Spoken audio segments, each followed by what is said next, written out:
Значи, ние во било која идна влада или што и да е, кога би влагале, на нас пред се ни се најбитни нашите платформски начала. Ние сме идеолошки издиференцирана партија и секое исклучување на било какви коалиции ни почива на тоа дали на нашите проценки дали можеме да ја пробуткаме таа платформа на корист на граѓаните. Затоа сакам да потенцирам.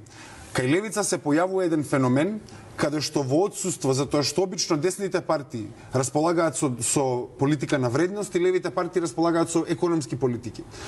Кога во случај СДСМ нема никакви економски политики, а посебно кога знаеме дека бега од вредностните политики со нивниот, нели, со СДС на нашата земја и со сите тие работи, а ВМРО исто така им обезбедува, затоа што би сакал да подсетам дека кога се менуваше името имаше и поддршка од пратениците кои успорно беа на листата.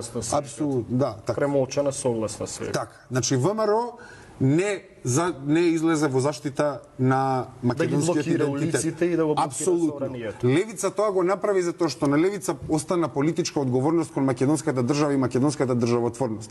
И ние сме горди на тие наши одлуки кои допринесоа да вредностниот корпус на политики ние исто така го преземеме кај нас. Затоа што и во наше отсуство граѓаните ќе останат без било какви политики со СДСМ и со ВМРО, затоа што мене ми се чини дека СДСМ и ВМРО, баш затоа ќе направиме една целина со локалните избори, дека СДСМ и ВМРО функционираат во готови модели кои доаѓаат од странство.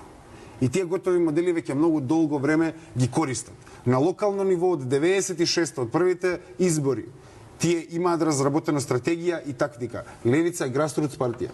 Левица е првата, Левица е крик на демократскиот порив во Македонија, затоа што се случува како резултат на години на развој на општествени групации и здруженија на граѓани до политичка партија. Добро, и сега тие што ве